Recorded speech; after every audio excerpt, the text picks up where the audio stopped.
Our MCAs in Tana River County, 5 of them out of the 15 were elected back. So already we have experienced MCAs in the county who can help us shape the thinking of the rest of the other new members in the county assembly. I want to tell you that I have had a meeting already with them, and we are positive that we are going to work together with the executive. The county assembly will work with the executive. I know, because we have the goodwill, and the people that have been elected are good people. Hakuna mtu nimeona katika wale MCAs tumekutana na tumeongea kwamba wamekuja kuharibu. Hawa ni watu 5 kati ya 15, that is 1/3. Tayari ni watu wako na experience. Tutafanya kazi vizuri. Migongano ya zamani ya kwamba sijui speaker anapiga governor anapiga speaker, senator haeleweki, hiyo mambo tunataka kumaliza this time round. Wale viongozi ambao wamechaguliwa kwa upande wa MCAs, kwa upande wa Senate, na najua yule speaker atachaguliwa na governor ambaye watu wamemchagua, tutafanya kazi kwa ajili ya watu wa Tana River. Sio ni shida. People are going to hear from Tana River a lot. So that's going to be different. We never had any legislation coming from the previous senator. We're going to file a lot of legislation. We're going to do a lot of work in the House. So that will be different from the last senator. And we're going to speak, we're going to execute our mandate in terms of representation of the people of Tana River. So it's going to be a different ball game altogether. My appeal to the president-elect, as he is considering formation of his government, he should seriously look at making history by producing the first full cabinet secretary in Tana River. My also second appeal is that the government of Kenya, in the last dispensation, during the time of Uhuru Kenyatta, they refused to bring any reasonable project in Tana River County. In fact, Uhuru Kenyatta only came here during campaigns. After that, we saw him when he's inspecting the Lamu Road, not Tana River Road.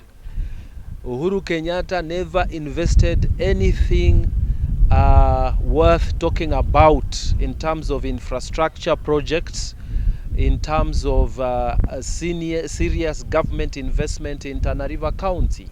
We had a very successful first term, of course very complex,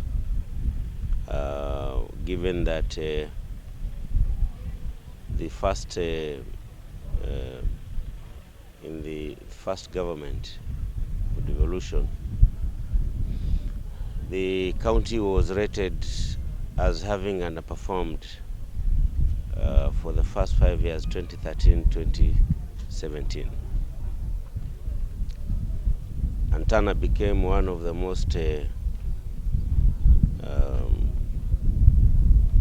county that has been most left behind mostly. Of course, all the sectors of the economy were left behind.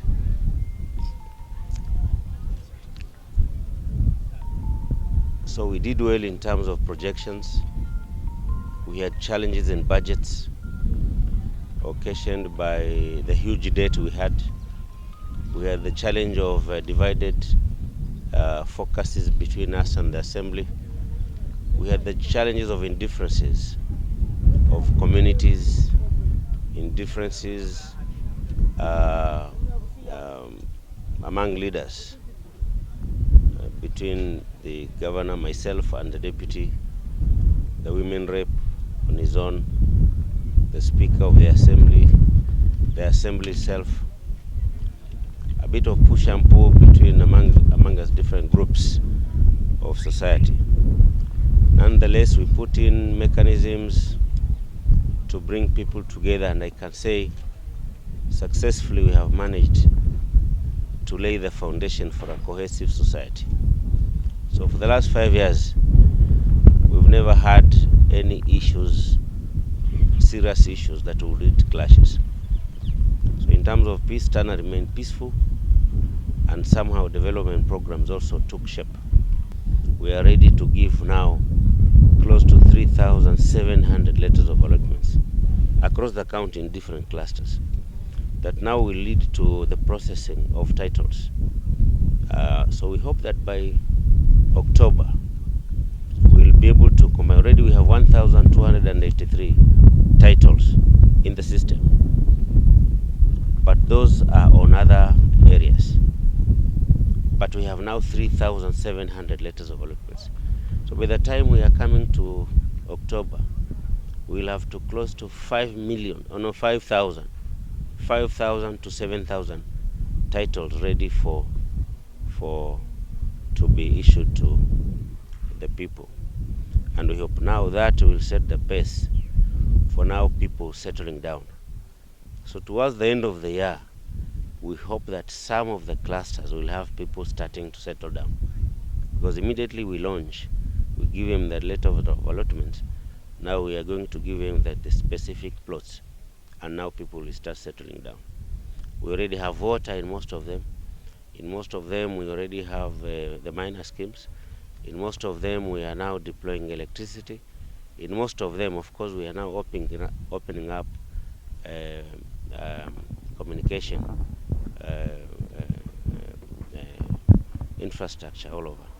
So we're also going to switch on the network in Titila and in Titila in Ole Sorea. We're going now to upgrade and integrate technology in the mass that we have in Wema, in Asa, in Chara, in Kilelengwani, in Jalalanto. We have already agreed with the service providers that we are now moving to integration and expansion, including upgrading from 3G, from 2G, 3G to 4G networks. Wao wamegang up wakaenda kufanya impeachment, haikufuata sheria yoyote, haikufuata sheria za standing orders za bunge, hazikufuata sheria za County Government Act 2012 ambao ilikuwa amended as at 20th July 2020 imekuwa amended na bunge. So zile sheria hazikufuatwa. Hii ilikuwa tu ni klabu ya watu ambayo walikaa chini wakaona kwa shauri ya siasa na shauri zao binafsi, wacha tumpige huyu speaker tumtoe. County mzima, unajua mjumbe naye peke yake hata tosha. County yote inahitajika kuwajibika. Kila mtu ambaye yuko na kazi anatakikana kuwajibika kwa ile kipande ya kazi anafanya. Maana yake hizi makazi zinaingiliana. Wewe ukiwa mjumbe utazungumza bungeni, lakini yale unayozungumza yanatakikana pia yachukuliwe na watu wa executive, yatekelezwe kinamna ya policy na projects. Kama haiwezi kutekelezwa, basi ile mnakaa mnazungumza bure kujiliwaza, lakini hakuna maana. Kwa hivyo I hope vile mambo ilikuwa last time itageuka. Wale wako katika nyadhifa waweze kuja na mikakati ambayo inaweza kudumisha kwanza amani na iweze kuboost maneno ya maendeleo. Haja kubwa ambayo inahitajika Tana River ni maendeleo. Ni kuwahimiza watu wa Tana River, wanakaa sana kwa na maneno ya ukabila. Hii maneno ya ukabila inaregesha county nyuma.